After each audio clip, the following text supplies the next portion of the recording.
কি যাদের আব্বা মা দুনিয়ার মধ্যে নাই, যাদের আব্বা মা দুনিয়া থেকে চলে গেছেন, যেগুলো আপনারা বসেছেন আজকে মাহফিলে, একটু হাতটা উঠায় দেখাই দেন কার কার জনম দুঃখিনী মা বাবা দুনিয়ার মধ্যে নাই। রব্বে কারিম একটু হাতটা উঠায় দেখাই দেন। আল্লাহু আকবার। যতগুলো মানুষ আসছেন অধিকাংশ মানুষের মা বাবা নাই। বলতেছিলাম 14টা হক। এক নাম্বারই হলো আজকে যে পোস্টারের মধ্যে লেখা আছে, রে যুবক, সকল কবরবাসীর মাগফিরাত কামনায়। এ মুসলমান, এক নাম্বারে হলো পিতা মাতার জন্য মাগফিরাত কামনা করা লাগবে। আর একটু জোরে। আব্বা মা যখন দুনিয়া থেকে বিদায় হয়ে যায়, 7টা হক ভালো করে লিখে নেবেন, কাজে লাগে। দুনিয়ার মধ্যে জীবিত থাকতে 7টা হক, মোট 14টা হক আদায় করছেন। কিরা কিরা একটু বুকে হাত দিয়ে বলতে পারবেন না? হুজুর এটা তো জানতামই না। কি কি হক? এক নাম্বারে হলো তাদের জন্য মাগফিরাত কামনা করবেন, সদা সর্বদাই বাবা মায়ের জন্য মাগফিরাত কামনা করবেন। 2 নাম্বার হলো বাবা মার জন্য সবর শ্রেণী করবেন। এই দুনিয়া থেকে যাদের আব্বা মা চলে গেছে, দুনিয়ার মাসের বিদায় হয়ে গেছে গো, আব্বা মার দুনিয়ার মধ্যে তো না, আল্লাহ তাদের ওসিলায় দুনিয়ার মধ্যে আমাকে দুনিয়ার মধ্যে আনলা গো। আজকে যাদের আব্বা নাই মা নাই, রাসূল বলে সাহাবীরা রে তোমরা কেউ কবুল হজের সব পাইতে চাও? সাহাবীরা বলে হুজুর কে বা না চায়?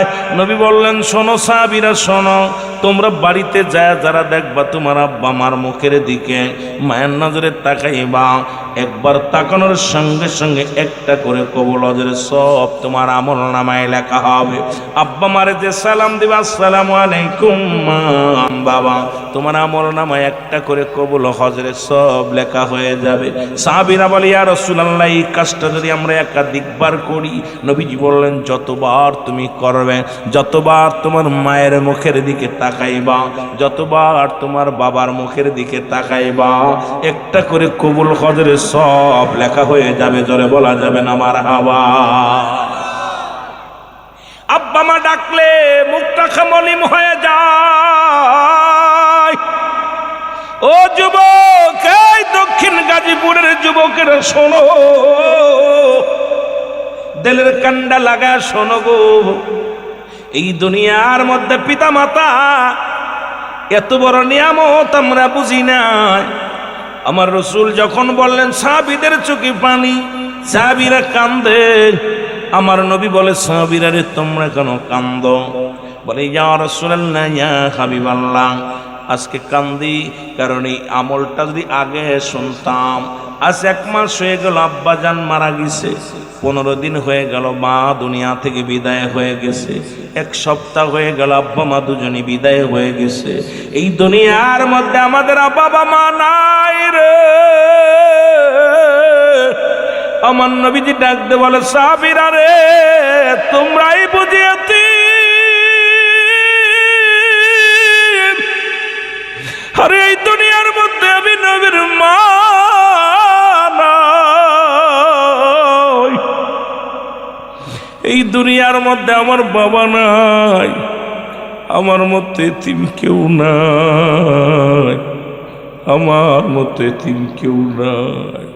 আমার আল্লাহ ডাক দিয়ে কয় জিবরিল তাড়াতাড়ি যা, আমার হাবিবকে যা বল যাদের আব্বা নাই মা নাই তারা যেন আমি রব্বে কারিমের দরবারে বলে রব্বির রহমহুমা কামা রব্বায়ানি সগীরা। জোরে বলেন রব্বির রহমহুমা কামা রব্বায়ানি সগীরা। ওরে দুনিয়ার মুসলমান,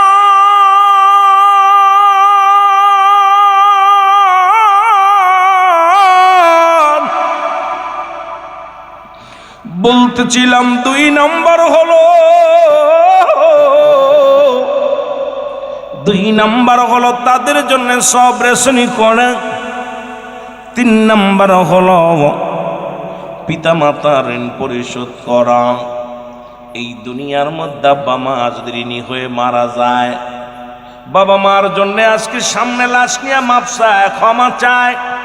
এই কপাল পুরা সন্তান যারা, এরা মা বাবার জন্য দিনাদায়িকের জন্য মাপ চায়।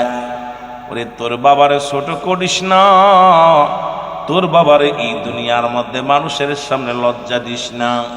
বাবা মা চলে গেছে ইন্তেকালের পরে, বাবা মায়ের ঋণগ্রস্ত থাকলে মুসলমান এটা খুঁজে খুঁজে বাইর কর, পরিশোধ কর, গোপনে যা ক্ষমা চা। এমনও তো মানুষ আছে 50,000 টাকা ঋণ থুয়ে গেছে, এইবার মারা যাওয়ার পর মাফ করে দিছে মনে মনে, কিন্তু মনে উপরে মাফ করছে, ভিতরে মাফ করে নাই।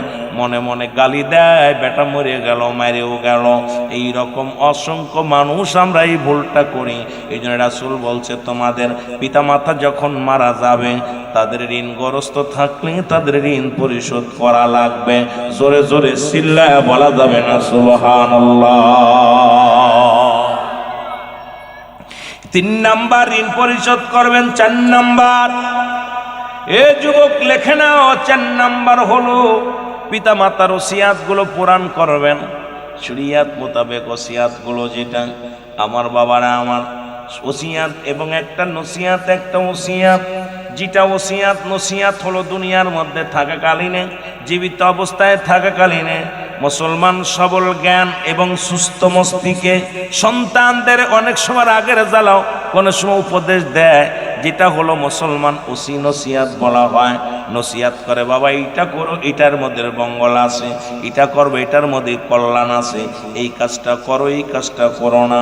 আসছে জীবনে যখন মৃত্যু সজ্জায় যাত্রী, যখন মৃত্যু পর্যায়ে চলে যায়, যখন বাবা মা উপদেশ দেয়, সেটাকে আর নসিয়াত বলে না, সেটাকে বলে ওসিয়াত। এই ওসিয়াত শরীর মুসলমান শরিয়াত মোতাবেক ওসিয়াত গুলো যেটা করে গেছে, আপনার আব্বা মা হয়তো দান ধ্যান করতে বলেছে, মানুষকে খাওয়াইতে বলেছে, ভালো কর্মকথা বলেছে, শরিয়াত মোতাবেক যেগুলো, শরিয়াতের বিধান লঙ্ঘন হবে না, শরিয়াতের কোনো মুসলমান ক্ষতি হবে না। এই কাজগুলো তোমাদের পিতামাতা বলে গেছে, এটা আপনার জন্য হক হয়ে যাবে, আদায় করা আপনার জন্য ওয়াজিব হয়ে যাবে। ও যুবক,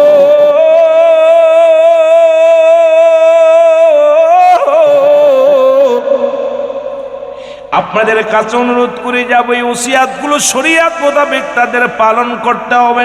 আমার নবীজি বলে গেছেন 5 নাম্বার হলো আপনার আব্বা মায়ের আত্মীয় স্বজন যারা আছে, তাদের সঙ্গে ভালো ব্যবহার করতে হবে, যোগাযোগ ঠিক রাখা লাগবে। দেখা যায় বাবা মারা যাওয়ার পর বাবার ভাইয়ের সাথে সম্পর্ক ভালো নয়, মা মারা যাওয়ার পর মায়ের বোনের সঙ্গে সম্পর্ক ভালো নয়, মায়ের বান্ধবীদের সঙ্গে সম্পর্ক ভালো নয়, বাবার বন্ধু বান্ধবের সাথে সম্পর্ক ভালো নয়। তোমার আব্বাজান কবরে শুয়ে অশান্তির মধ্যে থাকবে। তোমার বাবারে যদি কবরে শান্তিতে রাখতে চাও, মাকে যদি শান্তিতে রাখতে চাও, এই দুনিয়ার মধ্যে যুবক ভালো করে মুখস্থ করো, লিখে নাও। তোর মুসলমান 5 নাম্বার হলো আপনার আত্মীয়, মায়ের আত্মীয়, বাবার আত্মীয় স্বজন যারা আছে, তাদের সঙ্গে সুন্দর ব্যবহার, সৎ ব্যবহার, ভালো ব্যবহার, যোগাযোগ রাখতে হবে। মুসলমান শুনে নাও, 6 নাম্বার হলো আব্বা মায়ের আত্মীয় স্বজন যারা আছে, তাদেরকে সাহায্য সহযোগিতা করতে হবে। জোরে বলে যাবে না মারহাবা। খুব খেয়াল করবেন, দেখা যায় বাবার আত্মীয় দেখা ভিক্ষা করে খায়, বাবার ভাই, ছোট ভাই, বাতিজা 5 তলা 6 তলা বাড়িতে বাস করে, ভালো দামি গাড়িতে চড়ে, চাচারা অসহায় ভিক্ষা করে। তোর এই দুনিয়ার মধ্যে যা উপার্জন করছস, বাবারও কষ্ট দিবে, তুই নিজেও ক্ষতিগ্রস্ত হইবি। এ রাসূল বলছে, এই জন্য 6 নাম্বার হলো তোমার বাবা মায়ের আত্মীয় স্বজন যারা আছে, তাদেরকে সাহায্য সহযোগিতা করা লাগবে। জোরে বলো আল্লাহু আকবার। সাধ্য মতো আপনি যেটুকু পারেন, যতটুকু পারেন, যদি নাও পারেন মাথায় হাত বুলাইয়া দেন, যা ডাকতে বলেন, আদর করে ডাক দেন ভাতিজা, আদর করে ডাক দেন ভাই, আদর করে ডাক দেন খালা আম্মা, ফুফু আম্মা। কারণ আব্বা মায়ের আত্মীয় স্বজন যারা আছে, তাদের রাসূল বলছে তাদেরকে কি করতে হবে, তাদের সাহায্য সহযোগিতা করতে হবে। যদি তুমি সাহায্য সহযোগিতা করো তাহলে রব্বুল আলামিন খুশি হয়ে যাবে তোমার উপরে, কারণ তোমার বাবা মা খুশি হয়ে যাবে। ওই কবরটার ভিতরে আসানে থাকবে, সন্তান পৃথিবীর মধ্যে কামিয়াব হবে। এই জন্য আমার যুবক বন্ধুরা যারা আছো, একটা অনুরোধ করে যাব, তোমরা তোমাদের পিতা মাতার আত্মীয় স্বজনের সঙ্গে ভালো ব্যবহার করবা, সাহায্য সহযোগিতা করবা। এই সাহায্যের হাতটা বাড়ায় দিবা যতদূর পারবা। এই দিন মুসলমান মাহে রমাদান মাস আসতেছে, কিছু খুরমা কিনে দিলে, কিছু মুসলমান শুনে নাও সিরা মুড়ি কিনে দিলাম, কিছু ফলমূল কিনে দিলাম, কিছু টাকা হাদিয়া দিলাম। কারণ এই সময় আর পাবে না। আব্বা মা বেশি যদি খুশি করতে চাও, আব্বা মার উপরে তোমার আব্বা মা তোমার উপরে যদি রাজি খুশি করতে চাও, তাহলে তোমার বাবার আত্মীয় স্বজন মায়ের আত্মীয় স্বজনের সাহায্য সহযোগিতা করো। জোরে জোরে চিল্লায়া বলা যাবে না আল্লাহু আকবার। ও যুবক, দিলের কান্দে লাগা শোনো, 7 নাম্বার হলো মুসলমান শোনো, সর্বশেষ 7 নাম্বার হলো আব্বা মার কবরটা জিয়ারত করতে হবে। বেশি বেশি করে জিয়ারত করা লাগবে। জোরে বলেন মারহাবা, আর একটু জোরে বলেন আল্লাহু আকবার। আব্বা মা যাদের দুনিয়া থেকে বিদায় হয়ে গেছে, ও মুসলমান শুনেন না, নবীজি বলছেন তোমরা বেশি বেশি করে আব্বা মার কবরটা জিয়ারত করবা। সময় পেলে 5 ওয়াক্ত নামাজের ইবাদতে জিয়ারতে দাঁড়ায় যাবা। সময় যদি পাও তোমরা বেশি বেশি করে মুসলমান আজকে ফজরে কে কে জিয়ারত করেছেন একটু হাত তুলে দেখান। কে কে আব্বা মার কবরটা জিয়ারত করেছেন? কেউ যাই নাই। আরে কপাল পুরা সন্তানের আব্বা মা যারা শুয়ে আছে কবরে, আসরে গেছেন কে কে? আসরে জিয়ারত করছেন। ওয়াজ দিয়ে লাভ হলো কি বাবা? এখন একটা সন্তান তার বাবার পাশে দাঁড়ান নাই, মার পাশে দাঁড়ান নাই। যে দেশে গেলে মানুষের বিচার হয়, যে দেশে গেলে মানুষের হিসাব হয়, সেই দেশে আব্বা মা শুয়ে আছে, সেই আব্বা মার জন্য দোয়া করার সময় পান নাই, সেই আব্বা মার জন্য জিয়ারত করার সময় পান নাই। রসুল বলছে তোমাদের পিতা মাতা, ওই বাবা মা দুজন উভয় বেশি বেশি করে বাবা মার কবরের পাশে যাবা, জিয়ারত করবা, দাঁড়ায়া দোয়া করবা, আল্লাহর দরবারে হাত উঠায়া বলো রব্বানা জালামনা আনফুসানা ওয়া ইল্লাম তাগফির লানা ওয়া তারহামনা লানাকুনান্না মিনাল খাসিরিন। রব্বিরহামহুমা কামা রব্বায়ানি সগীরা। জোরে জোরে চিল্লায় বলা যাবে না আল্লাহু আকবার। আশ্চর্য হয়ে গেলাম, এত মানুষের ভিতরে একটা মানুষ হাত উঠলো না, আব্বা মার জিয়ারতটা করছে। একটা মানুষ উঠলো না। আপনি কি জানেন আব্বা মা কত কষ্টে আছে কবরে?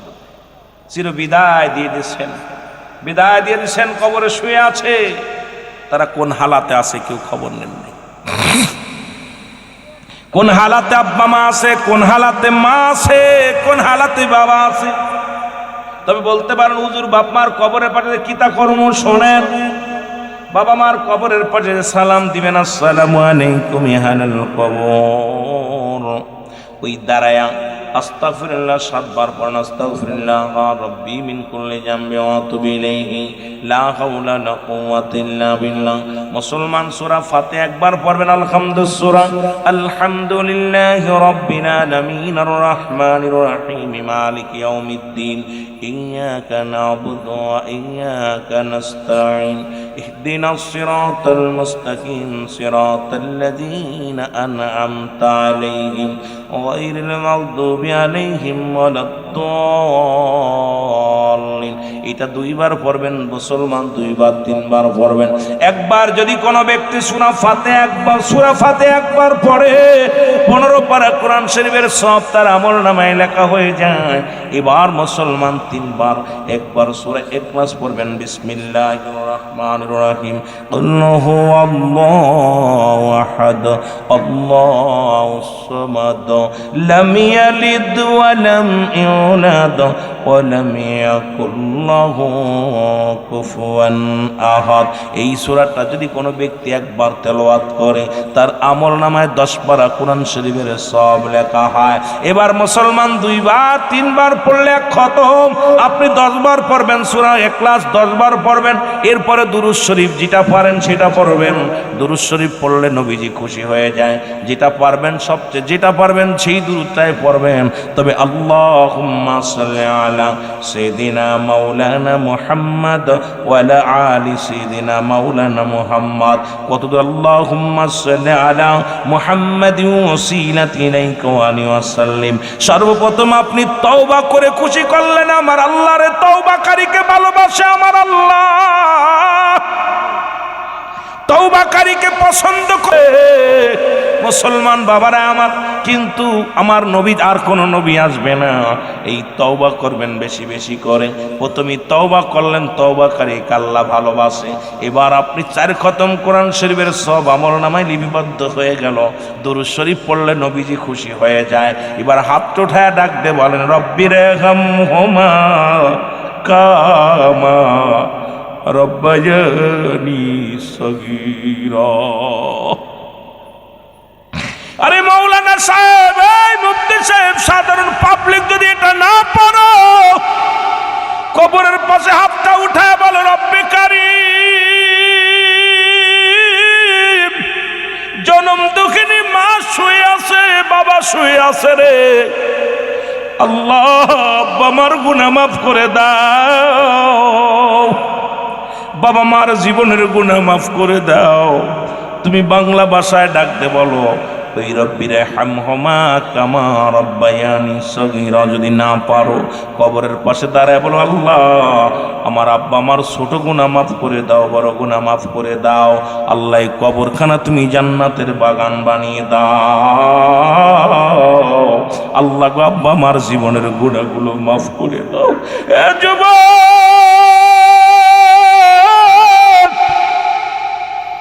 যে কতগুলো বলি, সর্বশেষ 7 নাম্বার হলো এই আব্বা আমার কবরটা জিয়ারত করা লাগবে। বাজানরা একটু দেরি অনুরোধ করে তো আপনাদেরকে অনুরোধ করে যায়, যারা বাড়ি থাকেন পারলে 5 বার যাবেন আব্বা আমার কবরের পাশে। যারা বাড়ি থাকেন না, ব্যবসা বাণিজ্য করেন, আপনারা সকালবেলা ফজরের নামাজটা পড়ে আব্বা মার কবরের পাশে দাঁড়ায় যাবেন। যদি মুসলমান আসরে দাঁড়ায় যাবেন, যদি সময় না পান ঈশান নামাজটা পড়ে রাত্র যখন নির্জন হয়ে যাবে তখন আল্লাহর দরবারে ফরিয়াদ করবেন, আব্বা মার কবরের পাশে একটা সালাম দিবেন, আসসালামু আলাইকুম আলাল কবর। এই কবরের পাশে দাঁড়াইয়া দাঁড়াইয়া পাক কালাম ফাতিহা শরীফ পড়ে রব্বি কারীমের দরবারে আল্লাহ বলে ডাক দিবেন। জোরে জোরে চিল্লায়া বলা যাবে না মারহাবা। ওরে আমি যদি যাই গো মারা, আমি যদি যাই গো মারা বিদেশের মাটিতে, লাস্টায় আমার পৌঁছাই দিও মায়েরই কোলেতে, বলো লাস্টায় আমার পৌঁছাই দিও মায়েরই কোলেতে। ওরে আমি যদি যাই গো মারা, আমি যদি বিদেশের মাটিতে, লাস্টায় আমার পৌঁছাই দিও মায়েরই কোলেতে, বলো লাস্টায় আমার পৌঁছাই দিও মায়েরই কোলেতে। ও গ্রামবাসী রে,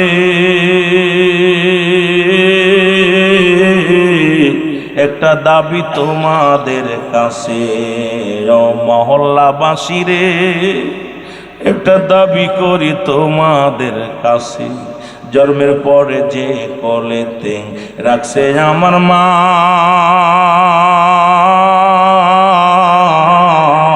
সেই মারে না দেখাইয়া আমায় দাফন দিও না, আমায় কাফন দিও না।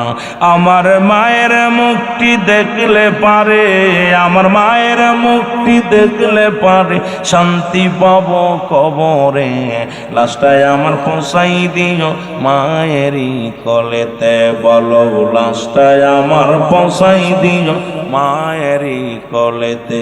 ওরে আমি যদি যাই গো মারা, আমি যদি যাই গো মারা বিদেশের মাটিতে, লাশটায় আমার পৌঁছাই দিও মায়েরই কোলেতে। বলো লাশটায় আমার এ দুনিয়ার মুসলমান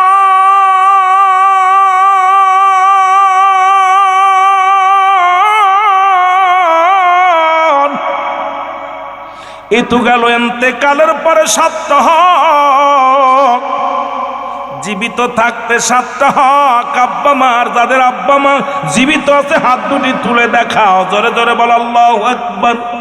যাদের আব্বা মা জীবিত আছে তারা হাতটা উঠান। নারায়ে তাকবীর, নারায়ে রিসালাত। বড় ভাগ্যবান আপনারা যাদের আব্বা মা বেঁচে আছে রে। আমি মনে করি গুনাহ মাপের একটা সুযোগ পাইলাম। পিতা মাতার নাফরমানি সন্তানের গুনাহ কোনোদিন মাফ হয় না। 3 শ্রেণী মানুষের দোয়া কবুল হয় না। তার মধ্যে 1 নাম্বার হলো পিতামাতার নাফরমানি সন্তান, 2 নাম্বার হলো মুসলমান, শুনে নাও, এতিমের মাল ভক্ষণকারী, 3 নাম্বার হলো হিংসুটে মানুষ। এই 3 শ্রেণী মানুষের দোয়া আল্লাহ কবুল করে না। আজকে আমাদের মাঝে অনেক আছেন এতিমের মাল ভক্ষণ করেন, এতিমকে ঠগান। আরে আজকে যাদের আব্বা মা জীবিত আছে, আজকে শেষ করে বাড়িতে যাইয়ে মায়ের পায়ের মধ্যে পড়ে যাবেন, মাকে ডাকতে বলবে জনম দুঃখিনী মা, মা গো, আমার চলার পথে বলার পথে যদি ভুল করি মাগো মাফ করে দিও। যারা একবার সালাম দিলে একটা কবুলতের সব লেখা হয়, যার দিকে মায়ের নজরে তাকাইলে একটা কবুলতের সব হয়। যাদের আব্বা বেঁচে আছে বাড়ি যা মা বাবার পায়ে পা জড়ায় ধরবা, পায়ের মধ্যে পড়ে কানবা, মা ও আমার আব্বা জান আমারে মাফ করে দেন, আমি যদি ভুল করে থাকি ক্ষমা করে দাও। পিতা মাতার নাফরমানি সন্তানের জীবনের সমস্ত ইবাদত আল্লাহ বরবাদ করে দিবে, তাদের আমল সমূহ বরবাদ করে দিবে, তাদের যাকাত সমূহ বরবাদ করে দিবে, তাদের দান ধ্যান সব বরবাদ করে দিবে। কারণ এই পিতা মাতা যতক্ষণ পর্যন্ত রাজি খুশি থাকবে না কোনো সন্তানের উপরে, আমার বাবারা, আমার বন্ধুরা, আমার দিলের কান্ডা লাগা শুনে নাও। মা তুমি নামাজে দাঁড়াইছো, বাবা তুমি জামাতে দাঁড়াইছো, মা তোমাকে ডাক দিছে, বাবা তোমাকে ডাক দিছে। যদি তোমার নফল নামাজ সুন্নাত নামাজ হয় সঙ্গে সঙ্গে ছেড়ে দাও, আগে তোমার মায়ের ডাকে সাড়া দাও, বাবার ডাকে সাড়া দাও। দ্বিতীয়বার যেন মার ডাক দেয়া না লাগে রে। ও যুবক, ডাক দিছে রুহুল আমিন, দ্বিতীয়বার যেন ডাকা না লাগে। ডাক দিছে রুহুল আমিন, তৃতীয়বার যেন না ডাক দেওয়া লাগে। একমাত্র ফরজ নামাজ ব্যতীত সুন্নাত নফল যত নামাজে দাঁড়াক না কেন সব ছেড়ে দিয়ে আগে মার ডাকে সাড়া নিতে হবে, বাবার ডাকে সাড়া নিতে হবে। যদি বাবা মায়ের বাধ্য সন্তান হতে চাও, মা বাবার পদতলে নেসার হয়ে যাও। জোরে বলেন ঠিক কি না? নামাজে দাঁড়াইছেন, নফল নামাজ, বাবা ডাক দিছে, মা ডাক, ছেড়ে দাও, প্রয়োজন নাই, আগে ডাক নাও, বাবা গো, ও মা, দৌড়ে পায়ের করে চলে আসো, সামনে চলে আসো, মা বাবার সামনে হাজির হয়ে যাও। রাসূলের ঘোষণা। এই পিতা মাতা জীবিত থাকতে মোট 7টা হক।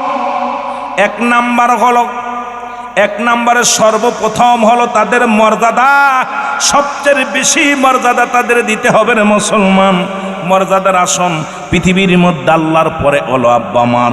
কোথায় এমপি, কোথায় মন্ত্রী দেখার সময় নাই, কারণ আপনার আমার মা বাবা আমার মাথার তাজ, আপনার মাথার তাজ, আপনার কলিজা, আপনার হৃৎপিণ্ড, তাদেরকে মহব্বত করবেন। 1 নাম্বার তাদের মর্যাদা। ও মুসলমান, তাদের মর্যাদা দিতে হবে। এমন মর্যাদা পৃথিবীর মধ্যে আল্লাহ আল্লাহ রাসূলের পরেই আব্বা মার মর্যাদা। এই সারা পৃথিবী একদিকে, আমার আব্বা মা একদিকে। পৃথিবী চাই না মাকে চাই, বাবাকে চায়। জোরে জোরে চিল্লায় বলা যাবে না মারহাবা। 2 নাম্বার হলো মুসলমান, শুনে নাও, এইগুলো ভালো করে লিখে নাও, ভালো করে লিখে নাও। 2 নাম্বার হলো তাদের কথা মেনে চলতে হবে, তাদেরকে বিপরীত যাওয়া যাবে না। আব্বা মা যখন আপনার মুসলমান, শুনে নেন, বাবা মা ডাইনে যাইতে বলে বামে যাওয়ার অধিকার নাই। বাবা মা যখন যে হুকুম দেয় হুকুমগুলো তালিম করতে হবে। এই জন্য পিতামাতা দুনিয়ার মধ্যে তাদের কথা মেনে চলতে হবে। 3 নাম্বার, তাদেরকে সুখে শান্তিতে রাখতে হবে। এই পৃথিবীর মধ্যে বাবা মা কি কাজ করলে সুখ হয়, কি কাজ করলে শান্তি পায়, এইগুলো আপনাকে জানতে হবে, বুঝতে হবে। তাদেরকে সুখে শান্তিতে রাখতে হবে। মুসলমান, আজকে আপনি খেয়ে থাকেন আর না খেয়ে থাকেন, কোনো বাবা মা কিন্তু আপনার কাছে খাইতে চায় না, পড়তে চায় না। তাদের সুখে শান্তিতে রাখতে বলছে রাসূল, বলছে তোমাদের পিতামাতারে সুখে রাখবা, শান্তিতে রাখবা। মুসলমান শুনে নাও। এর মুসলমান 4 নাম্বার, তাদের প্রয়োজনীয়তা পূরণ করা লাগবে। জোরে জোরে চিল্লায় বল আল্লাহু আকবার। তাদের প্রয়োজনীয় কি? তাদের প্রয়োজনীয়তা পূরণ করা লাগবে। কি লাগবে? তোমার ছেলে মেয়ের কত কিছু কেন বাজারে যায়া মায়ের 2 টাকার পান কেনার টাকা থাকে না, বাবার মুসলমান বাবার জন্য একটু মজা আনার কথা মনে থাকে না। এক বোকার দলেরা শুনে নাও, আব্বা মা এই প্রয়োজনীয়তা পূরণ করা লাগবে। মুসলমান শুনে নাও। 6 নাম্বার হলো মুসলমান, গভীর মনোযোগ। 6 নাম্বার হলো তাদেরকে সুখে শান্তিতে রাখতে হবে। জোরে জোরে চিল্লায়া বলা যাবে না মারহাবা। সুখে শান্তিতে রাখা, তাদের প্রয়োজনীয়তা পূরণ করা, তাদের কথা মেনে চলা, তাদের মর্যাদার আসনে বসাইতে হবে। হে মুসলমান, গভীর মনোযোগ শুনে নাও। সবচেয়ে মজার বিষয় হলো, সবচেয়ে মজার বিষয় সর্বশেষ একটা কথা বলি, শুনে নাও। এই পিতামাতার, এই পৃথিবীর মধ্যে পিতামাতার সঙ্গে যোগাযোগটা ঠিক মতো নিয়মিত করতে হবে। আপনি বাড়িতে বাইরে আসেন, বিদেশে পড়ে আসেন, আপনি ফোন দিছেন, ফোনটা দিয়া মাল লগে ঘন্টার পর ঘন্টা বিবির লগে কথা বলো, ঘন্টার পর ঘন্টা ছেলে মেয়ের সঙ্গে কথা বলো, মাকে সালাম দেওয়ার সময় পাও না। এর মুসলমান, যখন তুমি বিদেশ থেকে ফোনটা দিচ্ছ, আগে বিবি ধরলে ডাকতে বলো, বিবি আমার মা দুঃখিনী কই রে, আমার মার কাছে দাও। ওই মা যখন আসরের সময় যখন ওই প্রতিবেশীর বাড়ি যাবে, ডাকতে বলবে, প্রতিবেশী বুঝানেরা শোন, আমার কলিজার টুকরা বিদেশ থেকে ফোন দিলে আগে আমারে দেয় রে, তারপরে তার মেয়ের লগে আলাপ করে, বিবির লগে আলাপ করেন। মুসলমান শুনে নাও, বাবার কাছে দাও। বাবা ও মসজিদের ইমাম সাহেবের বলবে, ইমাম সাহেব হুজুর, ছেলে একটা আল্লাহ আমারে দিছে, আমার সন্তান আমার হুকুম ছাড়া কোথাও যায় না, আমার অনুমতি ছাড়া কিছু করে না। যখনই আসে আমি আব্বা আব্বা বলে পাগল হয়, ওই সন্তানের জন্য আপনি দোয়া করেন। বাইরে থেকে ফোনটা দিলে আগে বাবারে চায়, মারে চায়। ও আমার বাবারা শুনে নাও, এমন মা বাবার খেদমত যদি করতে পারো, এই দুনিয়াতেই জান্নাত কামাই করে নিতে পারো। জোরে জোরে চিল্লায় বলা যাবে না মারহাবা, আর একটু জোরে জোরে চিল্লায় বলা যাবে না আল্লাহু আকবার। আমার ভাইয়েরা, আমার বন্ধুরা, আমার এই মা বাবার কথা বলতে যে একটা কথা মনে পড়ে গেল। রাসূল তার মা বাবারে কত ইজ্জত করেছে। রাসূল পাক সাল্লাল্লাহু আলাইহি সাল্লামের কদমের মধ্যে জনক এক মহিলা আসলেন, রাসূলুল্লাহ দূর থেকে দেখিয়া দাঁড়ায়া গেলেন, নবীজির চাদর মোবারক বিছা দিলেন, এবার নবীজির কাছে যেয়ে বসলেন, নবীজির কানে কানে কি যেন বলল। নবীজির পাশ থেকে যখন জনক মহিলা উঠে গেলেন, রাসূলুল্লাহ দাঁড়ায়া গেলেন। যতক্ষণ পর্যন্ত এই মহিলা পর্দার ভিতরে না গেলেন, ততক্ষণ পর্যন্ত আমার নবীজি দাঁড়ায়া দাঁড়ায়া চোখের পানি ছেড়ে কাঁদতে লাগলো। সাহাবীরা বলে, ইয়া রাসূলুল্লাহ, ইয়া হাবিবাল্লাহ, এই জনক মহিলা কে গো, যার সম্মানে আপনি দাঁড়াইলেন, যার সম্মানে আপনার গাড়ির রুমালখানা বিছায়া দিলেন, ইয়া রাসূলুল্লাহ, ইয়া হাবিবাল্লাহ, আপনার কানে কানে কি যেন বলল, আপনার উরুতের উপর হাত দিয়ে উঠলো, ইয়া রাসূলুল্লাহ, ইনি কে গো? আমার নবী চোখের পানি ছেড়ে ডাকতে বলে, সাহাবীরা রে, ইনি আর কেউ নয় রে, ইনি হলো আমার দুধমা হালিমাতুস সাদিয়া। আমার নবী যদি তার দুধমাকে এত সম্মান করতে পারে, আর আমরা সন্তানের মাকে পিটায় ঘর থেকে বাইর করে দিই, মার খাবার জোটে না, বাবার খাবার জোটে না।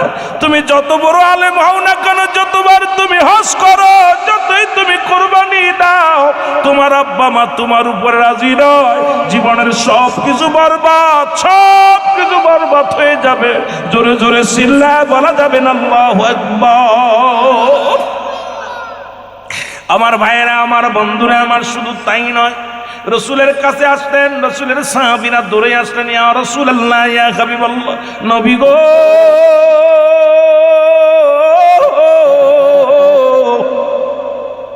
আল্লাহর নবী বলে, সাহাবীরা রে, কি সংবাদ নিয়ে আইছো? বলে, ইয়া রাসূলুল্লাহ, ইয়া হাবিবাল্লাহ, আপনার প্রিয় সাহাবী আজ কয়টা দিন মৃত্যু যন্ত্রণায় বড় ছটফট করে নবী গো, তার মরণও হয় না, সে যে কালেমাও পড়তে পারে না। ইয়া রাসূলুল্লাহ, ইয়া হাবিবাল্লাহ, আল্লাহর নবী ডাকতে বলে, সাহাবীরা রে, কি সংবাদ আনছো? ডাকতে বলে, নবী গো,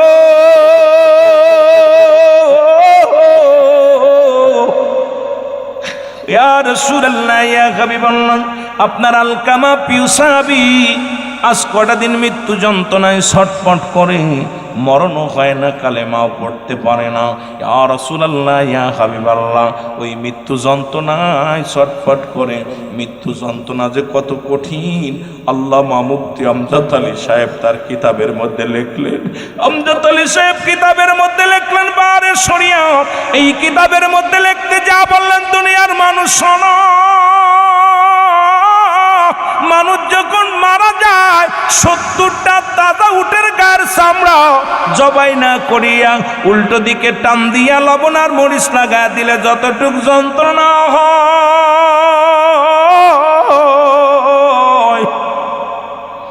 এর চাইতে 70 গুণ যন্ত্রণা হলো একটা সাধারণ মৃত্যু। এখন যারা মরণকালে পায়খানা করে দিই, মরণকালে যারা প্রস্রাব করে দিই, মরণকালে যাদের জিহ্বাটা বড় হয়ে যায়, মরণকালে অনেকের চোখ দুটি বড় বড় হয়ে যায়, তাদের মরণটা কত কঠিন হয়। আল্লাহ আল্লাহ, আমাদের মরণটা তুমি সহজ, আল্লাহ তুমি আমাদের মরণটা সহজ করে দিও রব্বে কারীম।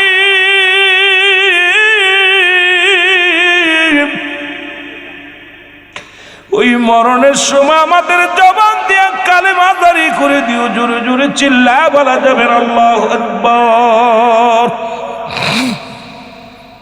এ আমার ভাইয়েরা, আমার বন্ধুরা, আমার যে কথাগুলো বলি দিলের কান্ডা লাগা শোনো। আল্লাহর নবী বলেন, সাহাবীরা রে, যাও, তাড়াতাড়ি যাও, আমার প্রিয় সাহাবী হযরত আলকামার পাশে চলে যাও, পাশে যা কোরআন তেলাওয়াত করো, দোয়া করো, সূরা পড়ো, কেরাত পড়ো।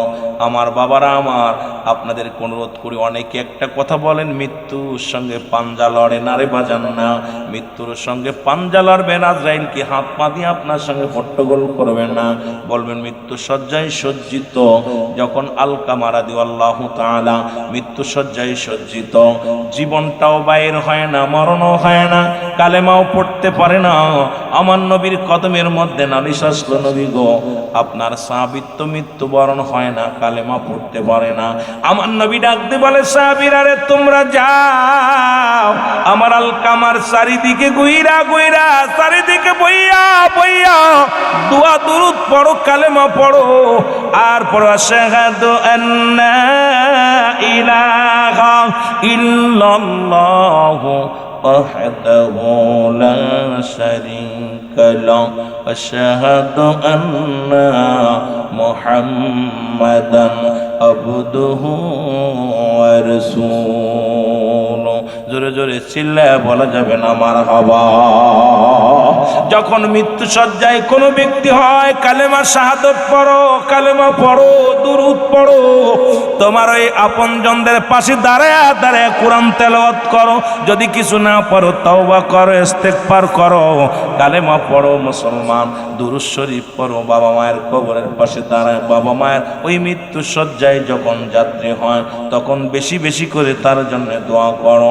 এরকম সারাদিন কেটে গেল, মুসলমান আলকামার মৃত্যু হয় নাই, এমন সময় রাসূলুল্লাহর কাছে সাহাবীরা যে বলে, নবী গো,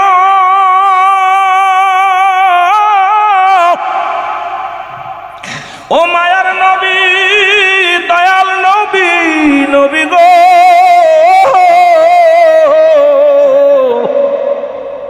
আপনার আলকামার জবান দিয়ে বাইর হয় না, কালেমা বাইর হয় না, মৃত্যু হয় না, বড় যন্ত্রণার মধ্যে আসিয়া রাসূলুল্লাহ, ইয়া হাবিবাল্লাহ, আল্লাহ নবীজি সঙ্গে সঙ্গে হাত উঠাইয়া দিছে, রব্বে কারীম আল্লাহ, ও আমার আল্লাহ,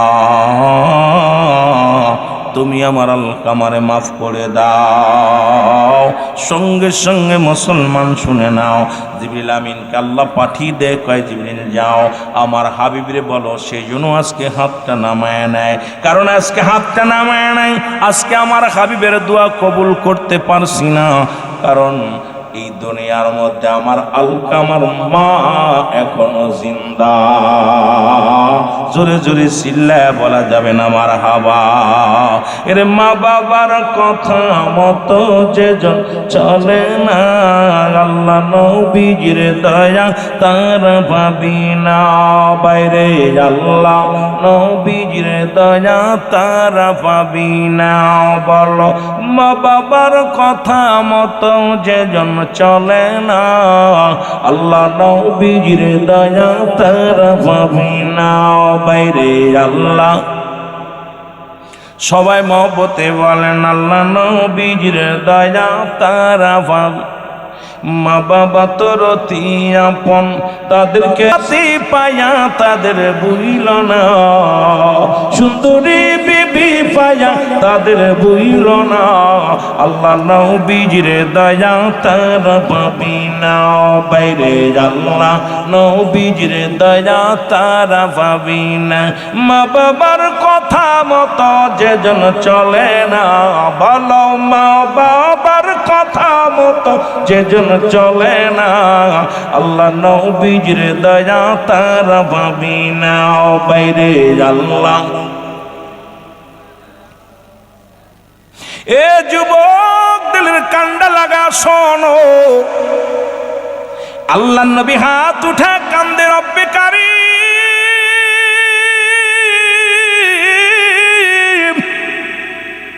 আমার আল্লাহ তুমি আমার আলকামারে মাফ করে দাও। রব্বুল আলামিন ডাক দে বলে জিবরিল যাও আমার হাবিবকে যে জানাও আজকে দোয়া কবুল হইতো না, কারণ আমার নবীর দোয়া আজকে কবুল করতে পারতাম না। এই দুনিয়ার মধ্যে তার জনম দুঃখিনী মা এখনো দুনিয়ার মধ্যে জিন্দা। ও যুবক দিলের কান্ডা লাগা শোনো, রসুল্লাহ হাতটা নামায়া দিলেন, সঙ্গে সঙ্গে রসুল আমার আলকামার বাড়ির দিকে রওনা দিলেন। আলকামার বাড়ি যাইয়া নবী সালাম দা, আসসালামু আলাইকুম ইয়া আহলাল বাইত, আসসালামু আলাইকুম ইয়া আহলাল বাইত। ভিতর থেকে সালামের উত্তর আসে ওয়ালাইকুম আসসালাম। কেডা? রসুল বলে কে গো? বলে আমি আলকামার মা। রসুল বলে আমি রাহমাতাল লিল আলামিন। নবীজি ডাক দিয়ে বলে আলকামার মা গো, আমি আপনার কাছে জানতে চাই আমার আলকামা কি কোনো দুনিয়ার মধ্যে কোনো ভুল করেছে? আমার আলকামা কি কোনো অন্যায় করেছে? ডাক দিয়ে বলে রাহমাতুল লিল আলামিন,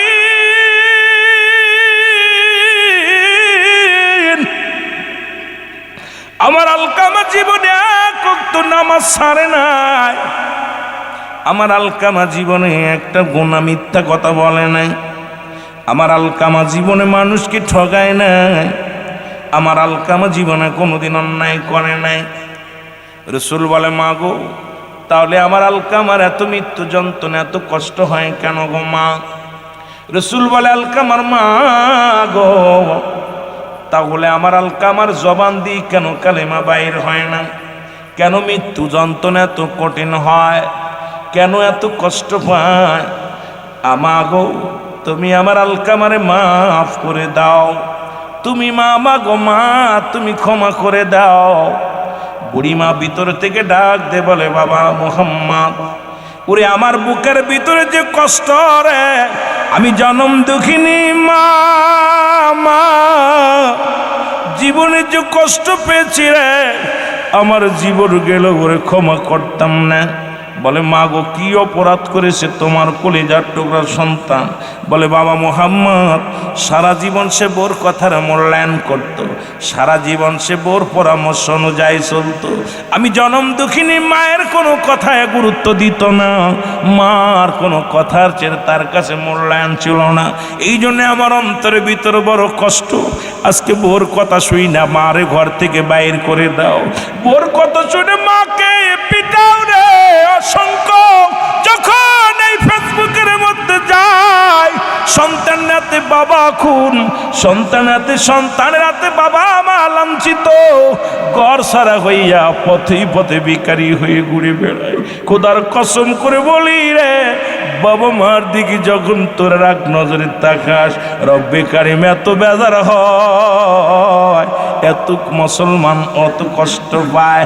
কারণ কোন সন্তান যদি পিতা মাতার মুখের দিকে আংলা নজরে তাকায়, রাগ নজরে তাকায়, রব্বে কারিম নিজ হাতে তার আগুনের সারাশি দিয়া ওই সন্তানের কোল মুসলমান চোখ দুটা তুলে নিবে। রব্বুল আলামিন পিতা মাতার প্রতি এত সহানুভূতি হয়েছে, তোমরা কেন হও নাই রে মুসলমান? শুনে নাও, আমার আল্লাহর নবী ডাক দে বলে মা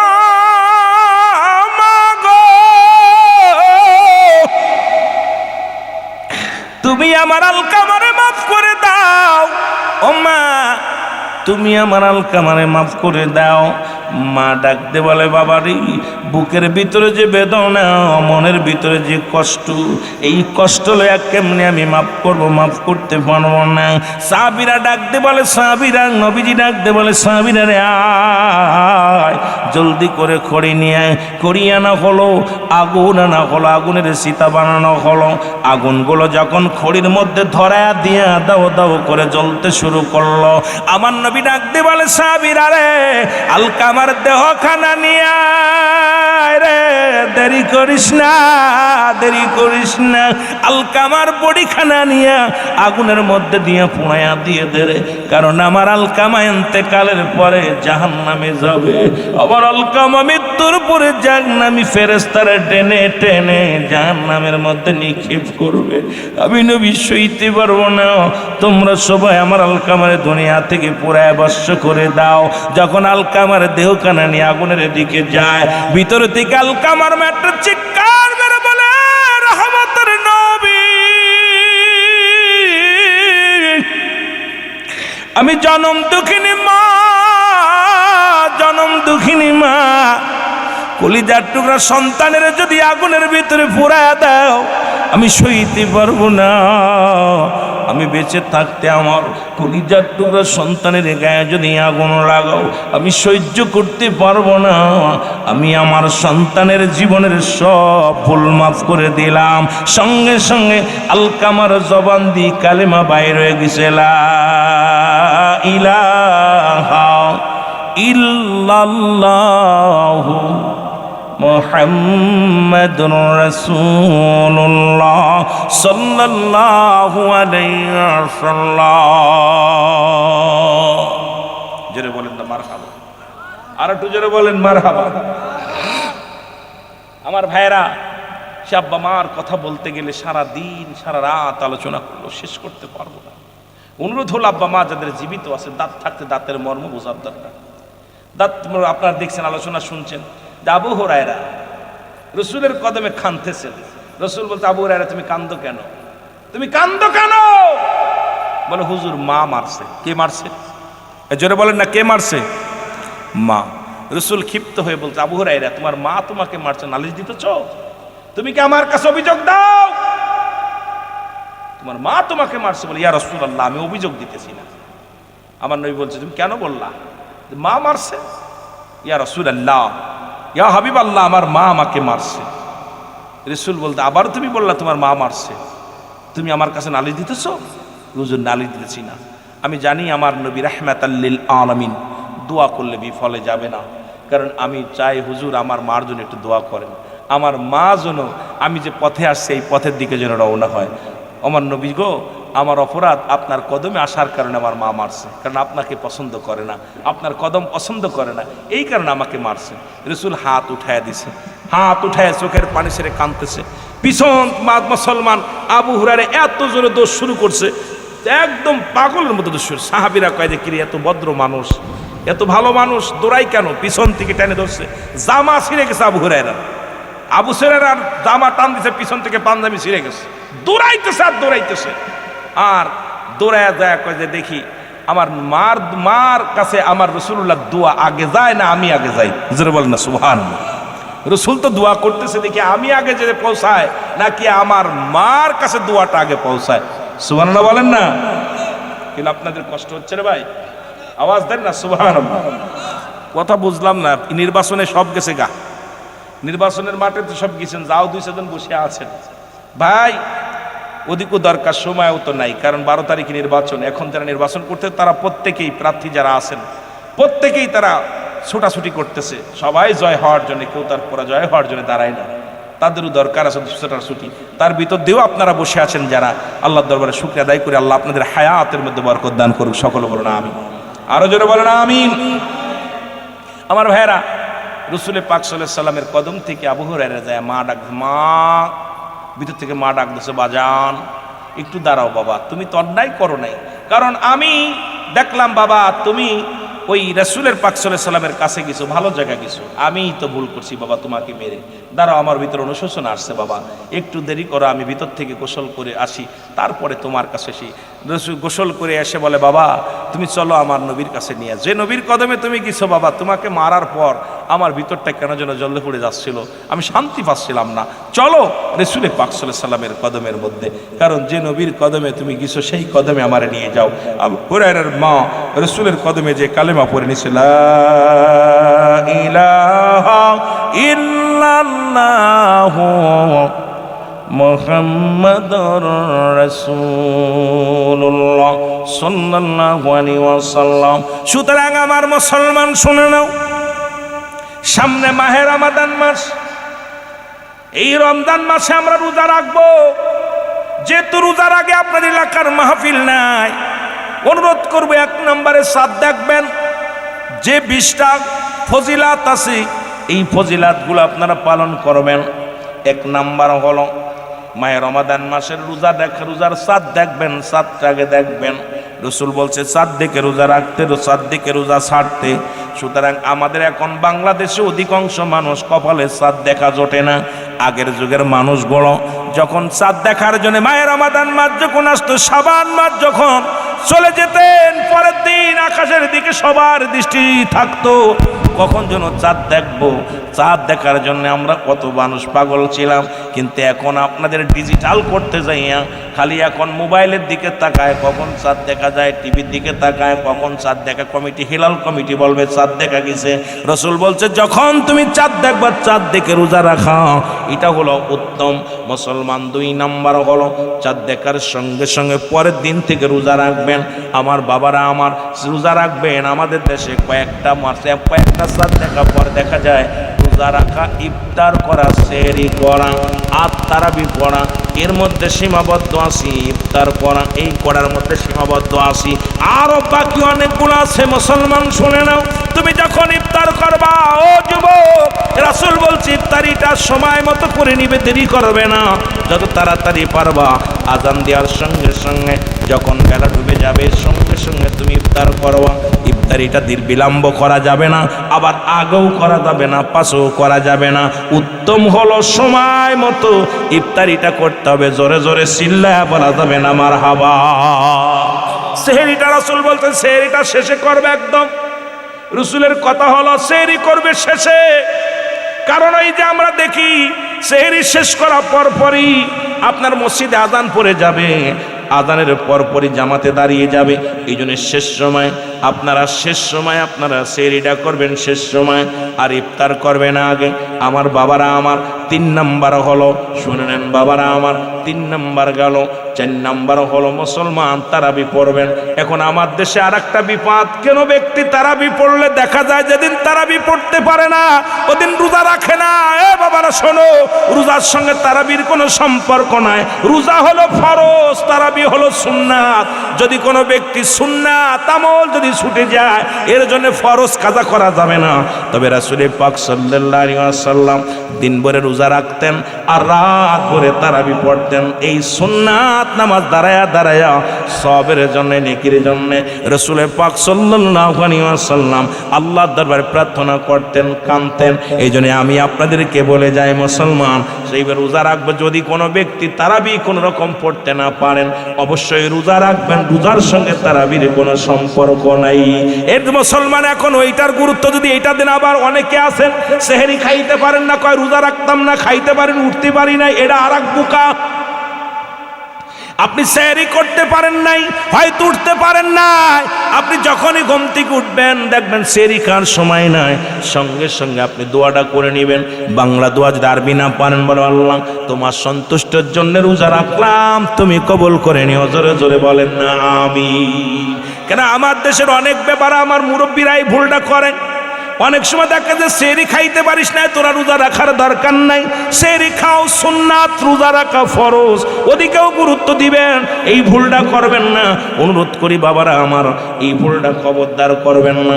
আমার বাবারা, আমার বন্ধুরা আমার, এই রমাদান মাসে আমার বাবারা আমার শুনে নাও, আপনারা কি করবেন? বেশি বেশি দান খয়রাত করবেন, বেশি বেশি মুসলমান আপনার সিদকাত সদকাতুল ফিতরা আদায় করবেন। আমার বাবারা যাকাত ফিতরা সহ পরিশোধ করার চেষ্টা করবেন। এই রমজান মাসে মুসলমান শেষ 10 দিন রোজারা, শেষ 10 দিন ইতিকাফে থাকবেন। ও যুবক, শেষ 10 দিন ইতিকাফে থাকবেন। বেজর রাত দেখে দেখে শেষ 10 দিন কি করবেন? বেশি বেশি ইবাদত করবেন, আল্লাহর দরবারে প্রার্থনা করবেন। আমার বাবারা আমার, এই 10 দিন কোনো কেনাকাটার জন্য পাগল হবেন না। রাসূল বলছে, রাসূল নিজেও এই 10টা দিন নজর নয়নে কাঁদতেন, কারণ আল্লাহ পাক রমজান মাসে 3টা ভাগ করেছেন, রহমত, মাগফিরাত, নাজাত। এই রহমতের 10 দিন, মাগফিরাতের 10 দিন, মুসলমান নাজাতের 10 দিন। সুতরাং আপনাদের কাছে আমার করজ অনুরোধ থাকবে, এই রমাদান মাসে সবচেয়ে গুরুত্বপূর্ণ হলো এই মারামারি, হট্টগোল, ঝগড়াঝাটি থেকে বিরোধী থাকবেন। কোনো ব্যক্তি যদি গায়ে পাড়া দিয়ে জঞ্জাল করতে চায়, তাকে বলবেন আমি রোজা আছি। মুসলমান এটুকু আনাপ, তারপরে সে যদি আপনার উপরে জুলুম করে, এর প্রতিফল রব্বুল আলামিন আপনাকে দিবে। মুসলমান শুনে নেন, আমি আপনাদের কাছে অনুরোধ করব, এই রমাদান মাসে মানুষকে ইফতারি করাইবে। আমি যদি যাই গো মারা, আমি যদি বিদেশের মাটিতে, লাস্টায় আমার পৌঁছাই দিও মায়ের কোলেতে, বলো লাস্টায় আমার পৌঁছাই দিও। আরো জোরে জোরে চিল্লায় বলেন, লাস্টায় আমার পৌঁছাই দিও মায়ের কোলেতে। ওরে আমি যদি যাই গো মারা, আমি যদি বিদেশের মাটিতে, লাস্টায় আমার পৌঁছাই দিও মায়ের কোলেতে, বলো লাস্টায় আমার পৌঁছাই দিও। গ্রামবাসী রে, আমি বলি তোমারে, ও মহল্লাবাসী রে, একটা দাবি তোমাদের কাছে, আমার একটা দাবি তোমাদের কাছে। এই জগতে আপন বলতে কে জানাছে? সেই জনম দুঃখিনী মাকে জন যাইও না ভুলে, তোমরা যাইও না ভুলে। এই জগতে আপন বলতে কে বাজার আছে? ওরে জনম দুঃখিনী মা বাবারে যাইও না ভুলে, তোমরা যাইও না ভুলে। আরে দুঃখিনী মা কাঁদবে সদাই, অগ দুঃখিনী মা কাঁদবে সদাই, সন্তানের লাগিয়া যে। সেই মা বাবারে না দেখায়া দিশিনা রে দাফন, আমার মা বাবারে না দেখায়া দিশনা রে দাফন। ওরে আমি যদি যাই গো মারা, আমি যদি যাই গো মারা বিদেশের মাটিতে, লাস্টায় আমার পৌঁছাই দিও মায়ের কোলেতে, বলো লাস্টায় আমার